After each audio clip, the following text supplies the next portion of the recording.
Principal cause of the Great Recession of 2007 is 7 years of absolutely unregulated behavior.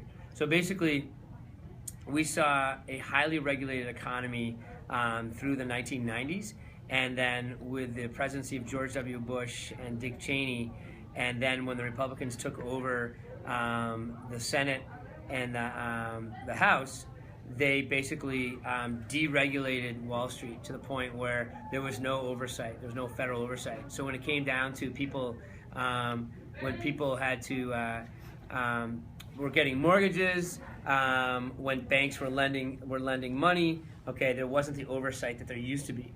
And so what happened was people were given these ridiculous type loans where they could buy a house that was worth this much, but they could only really afford this much, and there was no backup plan. What happened if they lost their job?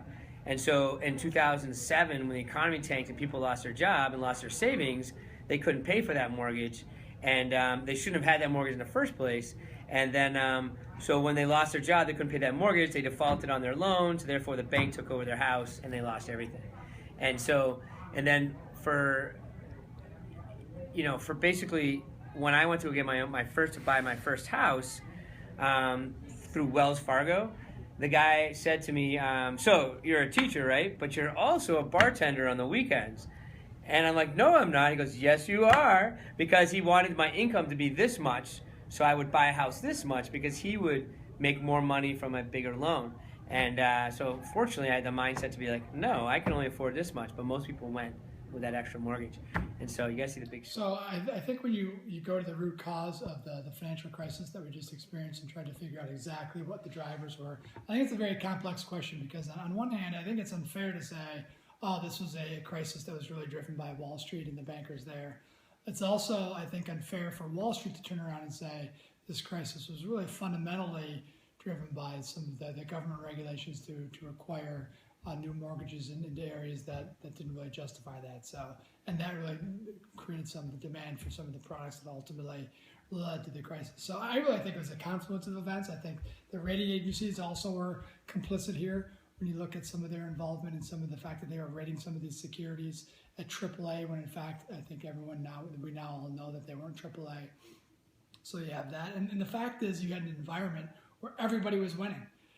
You had Wall Street winning, you had people that were buying houses were all winning. You had the rating agencies were getting lots of fees from these transactions. Fannie and Freddie Mae, look at the executive suite there. They were all making huge salaries. So everybody up and down the spectrum there was making money until the music stopped. And when the music stopped, that was the problem. And now we're pointing fingers at kind of, what was the initiation of this crisis. And I think it's really kind of everybody is at fault to some degree. So both speakers agreed that the deregulation of the financial industry was a main cause for the financial crisis of 2008. So this pattern of deregulation started in 1998 when Bill Clinton, along with vast bipartisan support, repealed Glass-Steagall.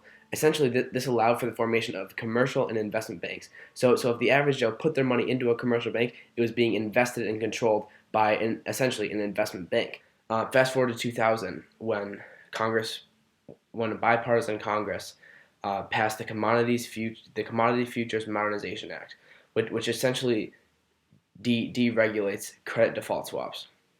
A credit default swap is the insurance on a CDO, and it is sold by the company that put the CDO on the market.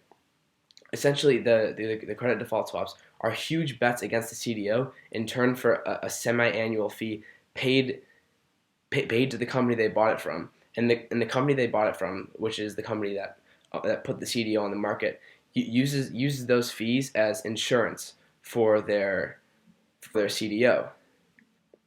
And so if the credit default swaps failed, then the people who bought them would make it out huge, because essentially a credit default swap is just betting against the CDO. So if the CDO failed, if the mortgages inside the CDO failed, if they were defaulted on, then the buyer of the credit default swap would make huge amounts of money. And if you saw The Big Short, though, the people in The Big Short were buying credit default swaps, and that's why they made so much money.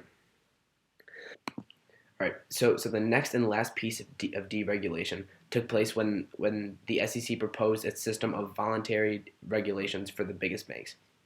So now essentially these banks could carry on way more risk with their investments because they were now no longer being regulated by the Securities and Exchanges Commission.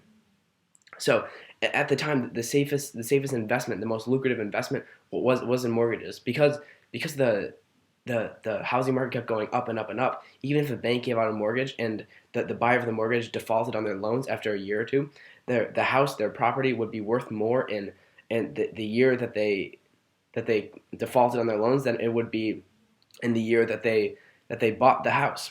So basically, the banks are just putting all this money into the housing market, and